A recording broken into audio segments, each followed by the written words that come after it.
5 শ্রেণীর মানুষ রমজান আসলেও মাপ পাবে না।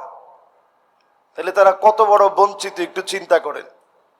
এত বড় মেহমান আপনার ঘরে আসছে, কিন্তু 5 শ্রেণীর মানুষ তখনও মাপ পায় না।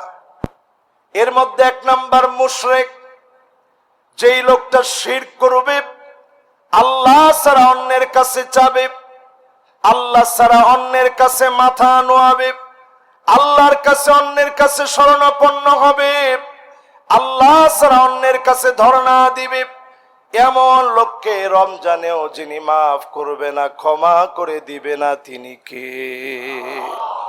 রমজান পেয়েছি, শিরক ছাড়তে পারি নাই, রমজানও আপনার মাফ হবে না। রমাদান আসার আগে শিরকের গুনায় যারা গুনাহগার, এখনই মাপ চাওয়ার সময়। আমরা অনেকেই মনে করি আমল তো অনেক করছি, আমলের তো কোনো অভাব নাই, আল্লাহ তো মাফ করবি, তিনি গফুর গফফার।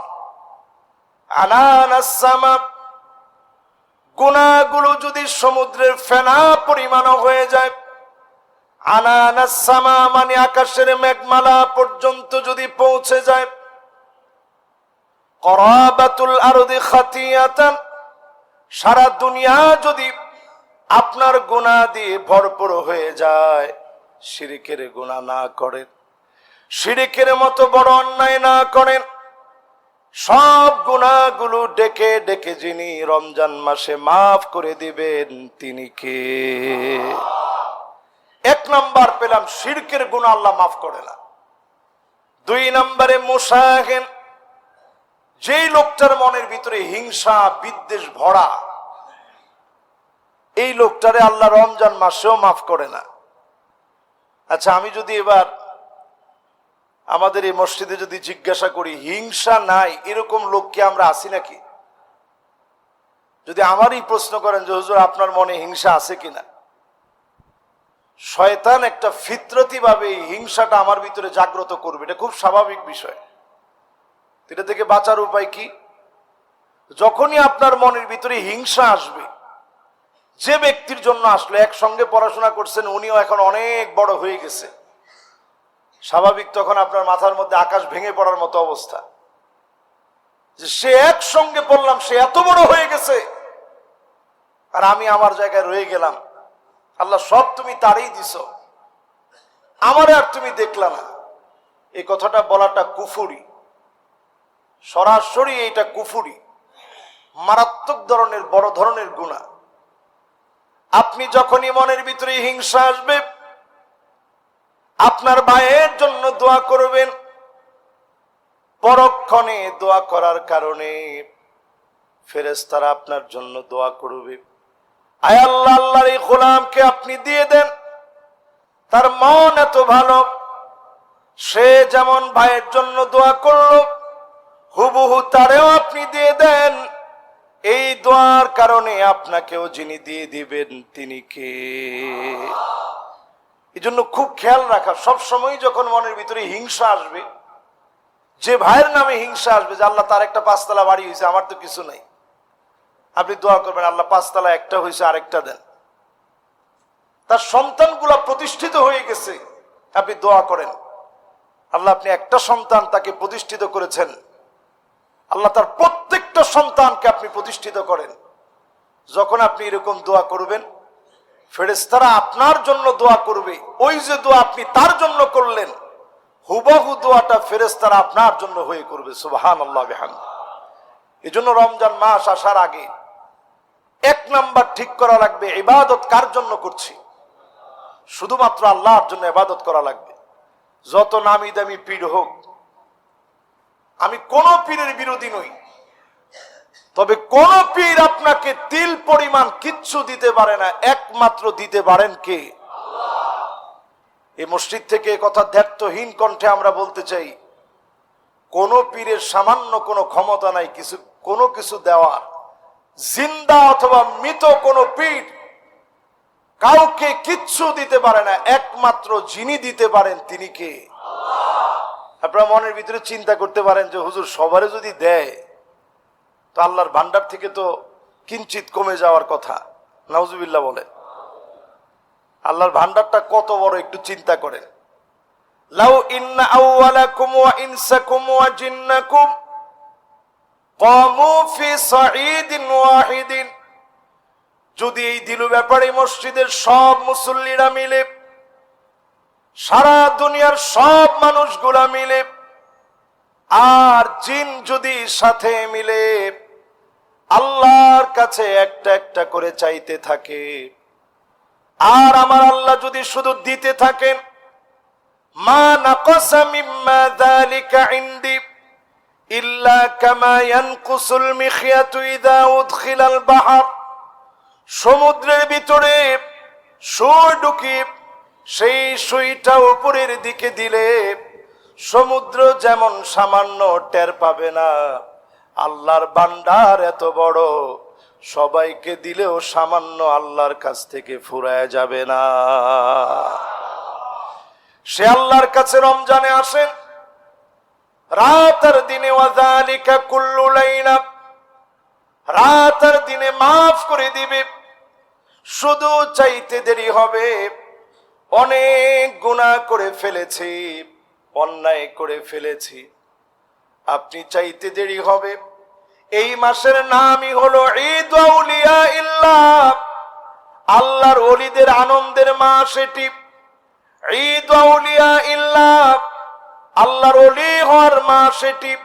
রবিউল ফুকারা, ফকিরদের বসন্তকাল এটি। এবার একটু যদি আপনাদেরকে বলি, এখানে অনেক ধনী মানুষ আছেন, হাদিসের ভিতরে নামকরণ করা হয়েছে রবিউল ফুকারা। এই রমাদান হচ্ছে দরিদ্র মানুষের জন্য বসন্তকাল। তাহলে বলেন তো, ফকির আমরা সবাই, এটাকে আমরা বিশ্বাস করি? দেখেন, সবাই কিন্তু এখনো বিশ্বাস করে নাই। বিশ্বাস করে আমরা সব ফকির। ধনীকে আল্লাহ হচ্ছেন ধনী, আমরা সব ফকির। ফকিরদের খুশি হওয়ার মাস হচ্ছে রমাদান।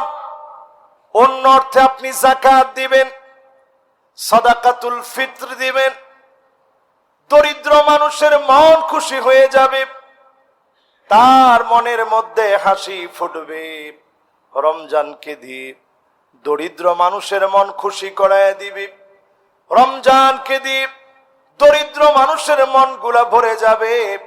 রমজান পেয়ে যদি আপনি আল্লাহর ওলি হয়ে যান, ইত্তাকিল মাহারিম তাকুন আবাদান নাস, শুধুমাত্র ওলি না, আবাদ বলা হয়েছে। ওলিদের ওলি যিনি আপনাকে বানায় নিবেন তিনি কে? শুধু হারাম ছেড়ে দেন। রমজান মাসটাকে অন্তত একটা ট্রেনিং পিরিয়ড মনে করেন।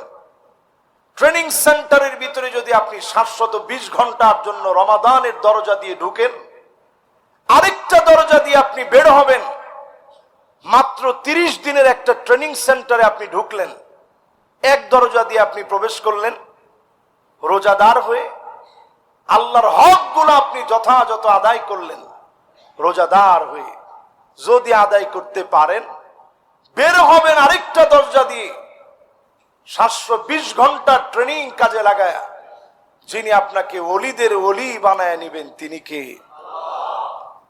সম্মানিত মুসল্লিয়ানে কেরাম, বলছিলাম 5 শ্রেণীর মানুষকে রমাদানে আল্লাহ মাফ করেন না। এর মধ্যে 1 নাম্বার বলছিলাম মুশরিক, 2 নম্বরে বলছিলাম হিংসুক, 3 নম্বরে আল্লাহ তাআলা মাফ করেন না রমজান মাসেও। আকুন বিওয়ালিদাই, পিতা মাতার সাথে যে খারাপ ব্যবহার করে এমন সন্তানদেরকে রমজানেও যিনি মাফ করবেন না, ক্ষমা করবেন না তিনি কে? ঢাকা শহরে যারা আমরা এখন বড় হচ্ছি, আমার অনেক ইয়ং জেনারেশন মা বাপকে এখন খুব আদর করে মহব্বত করে তুমি বলে সম্বোধন করে। এই সম্বোধনকে কোনো ভুল আমি বলবো না, আমার বাচ্চারাও তো এখন তুমি বলে। কিন্তু চিন্তা করেন, আমরা কি আমাদের বাপের তুমি করে বলতে পারছি? বাপ যে জায়গায় বসছে সন্তান সে জায়গায় বসে নাই, যে আমার আব্বা এই জায়গায় বসছে। মা যে জায়গায় বসছে সন্তান ওই জায়গায় বসে নাই। আজকেও আমি জুমা পড়াতে আসতে আমি আব্বার কাছে দোয়া চেয়েছি, আব্বাকে আব্বার মসজিদে নামাই দিছি। আম্মার কাছে দোয়া চাইতে চাইতে আসছি। প্রতিদিন আমি মাহফিলে যাওয়ার সময় মায়ের কাছে আমি অনেকবার ঘুরে ঘুরে এসেও আমি দোয়া চাই যে আম্মা দোয়া করেন। এটা বুঝবেন সেদিন যেদিন মা বাপ হারায়া যাবে। ইউসুফ আলাইহিস সালাম আজিজে মিস্র হওয়ার পরে কত দামি দামি খানা সামনে, গলা দিয়ে খানাগুলো নামে না, কারণ নবী ইউসুফ আলাইহিস সালাম বারবার মনে করতেন দুর্ভিক্ষ লেগে যাচ্ছে, আমার বাপ না জানি কি খেয়ে আছে, আমার মা না জানি কি খেয়ে আছে। এই যে মা বাবার প্রতি মহব্বত, এই মহব্বত যার যত বেশি হবে আপনি বুঝে নিবেন যিনি আপনার দোয়াগুলা কবুল করে নিবেন তিনি কে। এই রমাদান মাসে যদি আল্লাহর কাছে প্রিয় হতে চান, রমাদানের অন্যতম দাবি পিতামাতার কাছে গিয়ে মাফ চেয়ে নিবেন। এতে করে কি সম্মান চলে যাবে? সম্মান বেড়ে যাবে। মাশাআল্লাহ, সম্মান বেড়ে যাবে। দুনিয়ার ভিতরে কেউ সফল হয় নাই মা বাবার দোয়া ছাড়া। এই দুনিয়ার ভিতরে কেউ সফল হতেই পারে না মা বাপের দোয়া ছাড়া। আপনি বলবেন হুজুর চরম বেয়াদব ছিল, কিন্তু ভালো লেখাপড়া করছে, একেবারে অক্সফোর্ড থেকে পড়ে আসে। আপনি দেখবেন দুনিয়ার জীবনে হয়তো ভালো চাকরি পেয়েছে, কিন্তু আপনি খোঁজ খবর নিয়ে দেখবেন সন্তানাদি হচ্ছে না। এরকম অসংখ্য মানুষ আমাদের সঙ্গে অনেক সময় কথাবার্তা হতে গেলে বলে হুজুর দোয়া করবেন, সন্তানাদি হচ্ছে না, অনেক বছর 12-14 বছর হয়েছে বিয়ে করছি। তা আমি সাথে সাথেই বলছি আপনার কি মা আছে? হুজুর আস। আপনি কোথায় থাকেন, উনি কোথায় থাকে? হুজুর আমি অমুক জায়গায় থাকি, মা অমুক জায়গায় থাকে। যান মারে কয়েকদিন নিয়ে এসে সেবা যত্ন করেন, দেখবেন আল্লাহ তাআলা ইনশাআল্লাহ দোয়া কবুল করবে, সন্তানাদি দান করে দিবে। বলেন আল্লাহু আকবার। মা বাপ যেমন হোক না কেন, চরিত্রহীনাও যদি হয়, এমনকি যদি মুশরিক হয়, ওয়া ইন জাহাদাকা আলা আন তুশরিকা বি মা লাইসা লাকা বিহি ইলম ফালা তুতি'হুমা ওয়া সাহিবুহুমা ফিদ দুনিয়া মা'রুফা।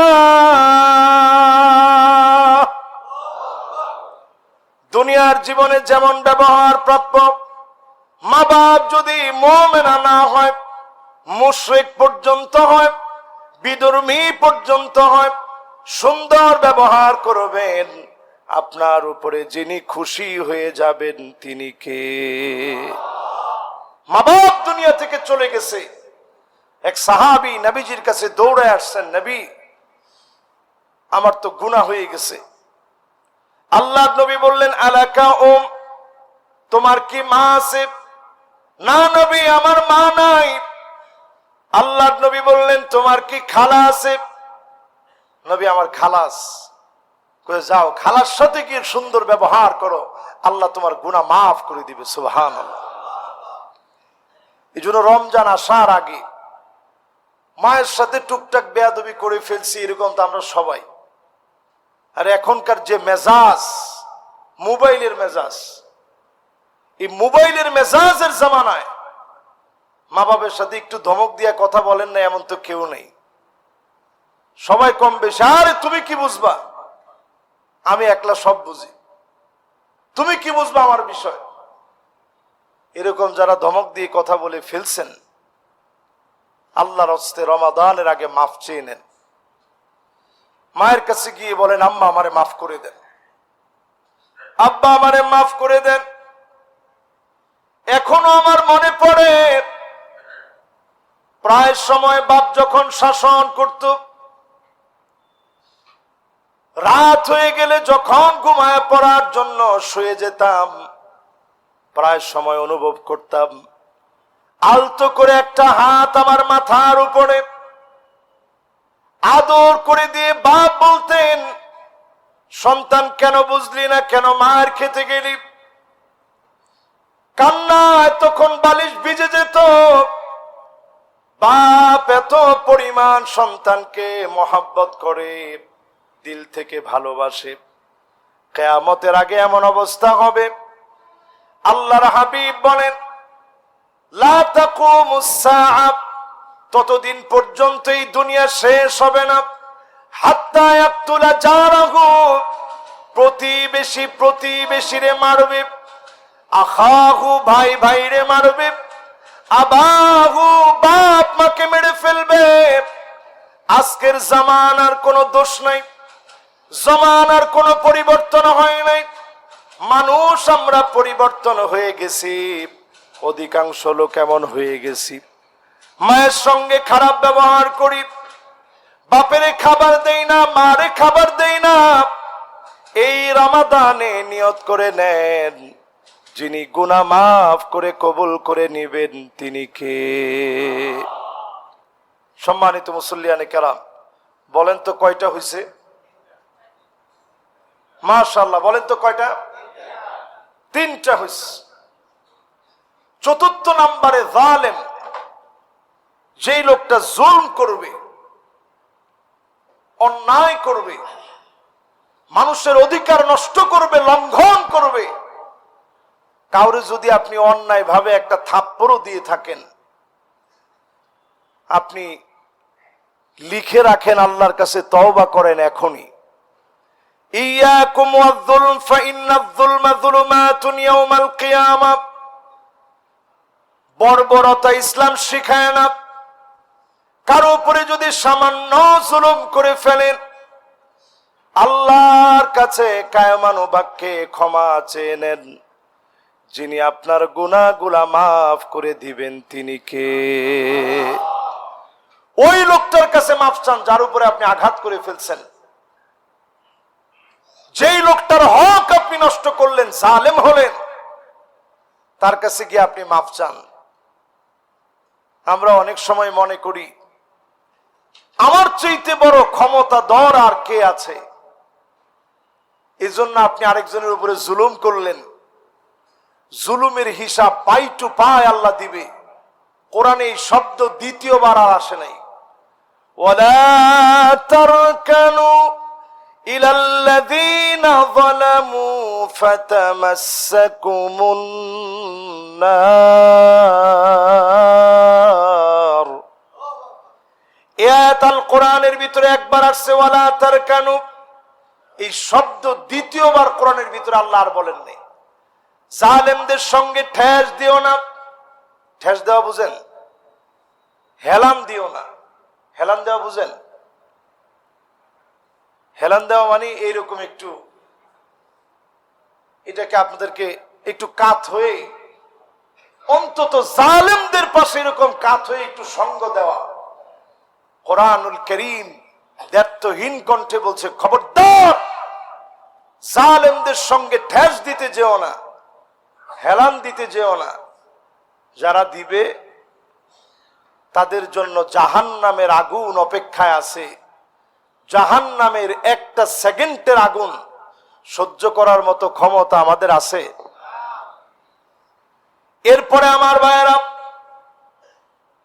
সম্মানিত মুসল্লিয়ানে কেরাম, পঞ্চম নম্বরে মুদমিনুল খামর, মদ, জুয়া, আফিম, মেরিজুয়ানা, ইয়াবা, ফেন্সিডিল, হিরোইন, আফিম, এলএসডি সহ, গাঁজা সহ যত প্রকারের নেশাজাত দ্রব্যাদি আছে, এগুলো যারা সেবন করবে, ব্যবসা করবে, এগুলো যারা সার্ভ করবে, কদরের রাত আপনি পাবেন, কিন্তু গুনাহ থেকে মাফ হবে না। যদি গুনাহ থেকে মাফ পেতে হয়, রমাদান আসার আগে এগুলো ছেড়ে দিতে হবে। ধোঁয়া এটা মুসলমানের কাজ না। পুরাটা জাহান্নাম ভরা থাকবে ধোঁয়া দিয়ে। কিন্তু আমরা দেখবেন অনেকেই বিভিন্ন ধোঁয়ার অভ্যাস আছে। এই ধোঁয়া বাড়তে বাড়তে একটা থেকে আরেকটা, আরেকটা থেকে আরেকটা, কখনো গাঁজা, কখনো হেরোইন, কখনো আফিম, কখনো মেরিজুয়ানা, কখনো এলএসডি। এরপর যখন টাকা পয়সা সব শেষ, এগুলো খেতে খেতে ঘর বাড়ি সব বিক্রি করে ফেলছে। এরপরে শুরু হয় নেশার অন্য জগৎ। গাজার ভিতরে টিকটিকির লেজ দিয়ে, এটা দিয়ে মানুষ নেশা করে। এরপরে এইটারও সুযোগ নাই, টাকা পয়সা আর নাই, তখন পচা দুর্গন্ধযুক্ত ময়লা মুজা দিয়ে মানুষ নেশা করে। নেশার উপরে অনেকগুলা প্রতিবেদন হয়েছে বাংলাদেশে। মাদকদ্রব্য নিয়ন্ত্রণ অধিদপ্তর আছে। আমি পরামর্শ রাখতে চাই, এখানে রিনাউন্ড অনেক মিডিয়া আসছে, বাংলাদেশের প্রথিতযশা বিভিন্ন মিডিয়া এখানে আসছে। মিডিয়ার সামনে কথাগুলো বলতে চাই। মাদকদ্রব্য নিয়ন্ত্রণ অধিদপ্তর দিয়ে নিয়ন্ত্রণ করা যাবে। যদি নির্মূল করার চিন্তা করেন, মাদকদ্রব্য নির্মূল অধিদপ্তর লাগবে, জিরো টলারেন্স থাকতে হবে। মাদকের ব্যাপারে আপনি কয়দিন চাইলেন, কয়দিন আবার একটু থামাইলেন, কয়দিন আবার বাড়লো, কয়দিন আবার কমলো। যদি একবারে নিয়ন্ত্রণে আনতে চান, এখনই সিদ্ধান্ত নিতে হবে। মুসলমান একটু তাকায় দেখে, খোদ সৌদি আরবের মতো রক্ষণশীল দেশে এখন মাদককে একটু একটু করে পারমিট দিচ্ছে। তারাও আস্তে আস্তে আস্তে আস্তে নিয়ন্ত্রণের দিকে যাচ্ছে। যে যাদের লাইসেন্স আছে তারা খাবে। তারা একটা সিটি ঘোষণা করেছে, নিয়ম সিটি। ওইখানে উড়ন্ত ট্যাক্সি থাকবে। ওই সিটির ভিতরে রোবট দিয়ে তারা কাজ করবে। সেখানে চাঁদের মাটি এনে তারা ফিট করবে, মানুষ যেন চাঁদের ফিল নিতে পারে। ইউরোপ আমেরিকায় যেন ঘুরতে যেতে না হয়, সৌদি আরবকে যেন ঘোরার কেন্দ্র বানাইতে পারে। আমি নিজে মাদায়েনে সালেহে ডকুমেন্টারি তৈরি করতে গিয়েছি। সেখানে গিয়ে আমি অবাক হয়ে গেছি। যে জায়গা আল্লাহ আযাব দিয়ে ধ্বংস করে দিলেন, ওই জায়গার ভিতরে নতুন করে আযাব আনার জন্য সেখানে কনসার্ট হচ্ছে। পপ তারকারা গিয়ে গিয়ে কনসার্ট করতেছে। রিয়াদের ভিতরে কনসার্ট হয়েছে, কাবার আদলে সিনারি লাগায়া পপ তারকারা উলঙ্গপনা বেহায়াপনার মধ্য দিয়ে সেখানে নাচ গান করেছে। এগুলো আমাদের কলিজার ভিতরে লাগে। অন্যায় মানুষকে কোথায় নিয়ে যায়? রমাদান আসার আগে নিয়ত করে ফেলেন গুনাহ ছেড়ে দিবেন। রমজানে যিনি আদর করে কবুল করে নিবেন তিনি কে? আজকে যারা আমার সামনে এই মুহূর্তে বসা আছেন, সময় তো খুব বেশি নেই, অল্প সময়ে শেষ কথাগুলো বলি। রমজানে আপনি যা চাইবেন তা পাইবেন। শুধু একটু নিজেরে পরিশুদ্ধ করেন, যা চাবেন তাই পাবেন। দুনিয়ার ভিতরে কোনো দোয়া আল্লাহ বাদ রাখে না, সব কবুল করেন, শুধু হারাম দোয়াগুলা ছাড়া। আপনি দোয়া করলেন যে পাশের পাঁচতলা বাড়িটা আল্লাহ ধ্বংস করে দাও, তা আপনি যদি শকুন হয়ে যদি দোয়া করেন গরু মরে যেতে, মরবে? তা আপনি দোয়া করলেন পাঁচতলা আল্লাহ আপনি ধসায়া দেন, এই দোয়া জায়েজ আছে? হালাল যত দোয়া আপনি করেন তিন ভাবে কবুল হবে। এক নাম্বার হচ্ছে মুফাজাআতান, তৎক্ষণাৎ কবুল হয়ে যাবে। নামাজের মধ্যে আসছেন, এই যে জুমায় যারা আসছেন আপনারা বড় সৌভাগ্যবান। আমি এসে নিজের চোখে দেখলাম, আজকে শেখ দিলু ব্যাপারী ওয়াকফ স্টেট জামে মসজিদে আমার নিজের চোখে আমি দেখলাম এখানে অসংখ্য মুসল্লি আমার আগে, সবার আগে তারা এসে মসজিদের মধ্যে বসে আছেন। খতিব সাহেব এসে কথা বলবে, একটু আলোচনা শুনবো। এই যে আগে আগে আসছেন, এক একটা কদম দিয়েছেন, পা ফেলে আসছেন। প্রত্যেকটা পা ফেলার কারণে এক বছর দাঁড়ায় তাহাজ্জুদ পড়লে যেমন সওয়াব হবে, আবার দিনের বেলায় এক বছর টানা রোজা রাখলে যেমন সওয়াব হবে, এক একটা কদমে সমপরিমাণ সওয়াব আল্লাহ দিয়ে দিবে। চিন্তা করেন, এখানে আসছিলেন জিরো পকেটে, এক একজনের আমল নামায় 200 বছরের সওয়াব, 200 বছরের পূর্ণ সওয়াব আল্লাহ তাআলা দিয়ে দিয়েছেন। কারো আমল নামায় 300, কারো আমল নামায় 500। আমি দেখলাম মধুবাগ থেকে অনেকে হেঁটে হেঁটে আসতেছে। যারা মধুবাগ থেকে আসছেন হেঁটে হেঁটে, সওয়াব আছে না নাই? নিচে অনেকে দেখা করছেন, অনেক দূর থেকে আসছেন। তো যে যেখান থেকে আসছেন তো আপনার সব কেমন হয়েছে আপনি নিজে একটু চিন্তা করেন। একেবারে যে মনে করেন এই বিল্ডিং এও থাকে, তারাও তো হাইটে আসতে অন্তত 100 কদম লাগছে না? 100 বছরের সওয়াব আপনার আমল নামে আল্লাহ দান করে দিয়েছে। সুবহান। এই জন্য যারা আমরা বসছি সব দোয়া আল্লাহ কবুল করে নিবে, কোন দোয়া বাদ নাই, সব দোয়া কবুল হতে পারে। মুফাজাআতান, তৎক্ষণাৎ কবুল হবে। এখানে যদি আমি প্রশ্ন করি আপনাদের প্রত্যেকের এমন দোয়া আছে কিনা, মসজিদে আসার সময় দোয়া করছেন, বাড়িতে যেতে যেতে গিয়ে শোনেন দোয়া কবুল হয়ে গেছে, এমন দোয়া আছে না নাই? সবার জীবনে আছে। একটু মাথাটা নিচের দিকে দিয়ে চক্ষুটা বন্ধ করে একটু চিন্তা করেন। প্রত্যেকে জীবনে এমন অনেক বিষয় পেয়েছেন যে আপনি দোয়া করে গেছেন, যাওয়ার পর কবুল হয়ে গেছে। আরেকটা আল্লাহ দিবেন তাখিরান, তৎক্ষণাৎ দেন নাই, 10 বছর 15 বছর 20 বছর 25 বছর পরে দিছেন। নবী ইব্রাহিম আলাইহিস সালাম বারবার দোয়া করছে, রব্বি হাবলি মিনাস সালিহিন, রব্বি হাবলি মিনাস সালিহিন। দোয়া করতে করতে করতে করতে করতে করতে ক্লান্ত হয় নাই। আল্লাহ পরক্ষণে জানায় দিচ্ছেন বহুত পরে, فبشرناه بغلام حليم। গোলামে হালিম আপনাকে আমি দান করে দিস। তার ধৈর্য কেমন?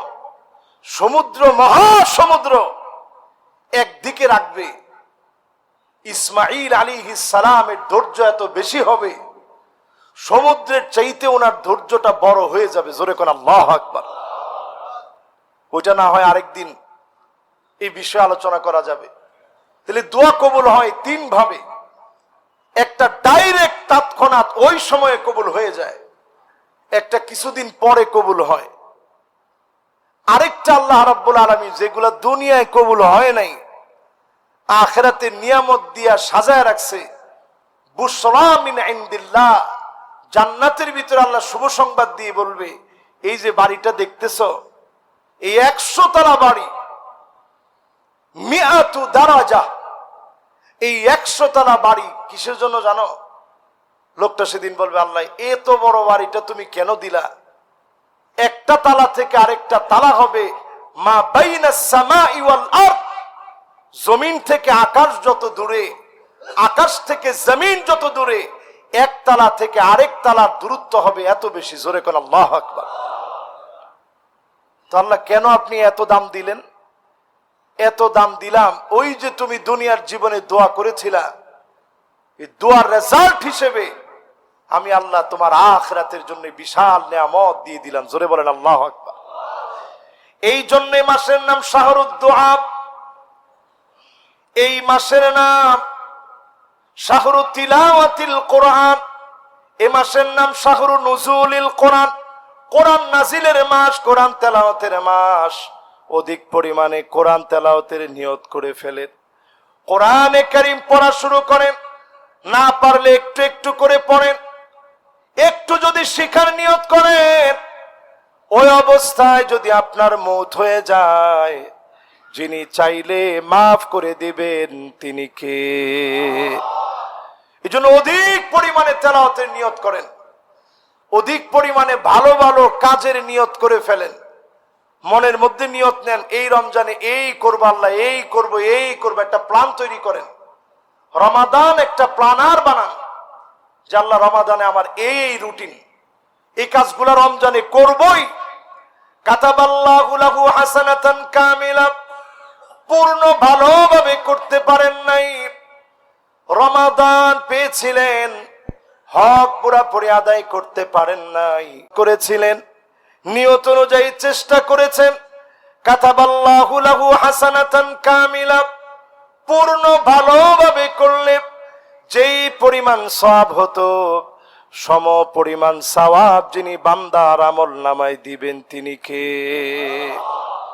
শেষ কথা বলি, এই রমাদান আসার আগে রমজানের চাঁদ দেখবেন। এখন তো আমরা কেউ চাঁদ দেখি না, অন্তত চাঁদ দেখতে না পারলেও ছাদের উপর একটু উঠলেন দৌড়ায়, ওইটা আপনি চাঁদটা যদি পেয়ে যান, দেখে ফেলেন, একটা দোয়া পড়বেন, আল্লাহু আকবার আল্লাহু আকবার আল্লাহু আকবার আল্লাহুম্মা হিল্লাহু আলাইনা বিল আমনি ওয়াল ঈমান ওয়াস সালামাতি ওয়াল ইসলাম ওয়াত তাওফীক লিমা তুহিব্বু ওয়া তারদা রব্বি ওয়া রাব্বুকাল্লাহ হিলালু রুশদি ওয়া খায়র। দোয়াটা পড়তে দেরি হবে। আল্লাহ চাঁদের মালিকও আপনি, আমার মালিকও আপনি, আপনার চাইতে বড় কেউ নাই। চাঁদ আমার কিছু করতে পারে না, সব আল্লাহ আপনি দেন। আপনি কল্যাণ দান করেন। যখন আপনি কল্যাণ চেয়ে নিবেন, যিনি গুনাহ খতা মাফ করে দিবেন তিনি কে? আল্লাহ পাকের কাছে রমাদান আসার আগে কামনা করছি, আল্লাহ যেন এই রমাদান আমাদেরকে দান করে গুনাহ খতাগুলোকে আল্লাহ যেন মাফ করে দেন। পড়েন আমিন। সম্মানিত মুসল্লিয়ানে কেরাম,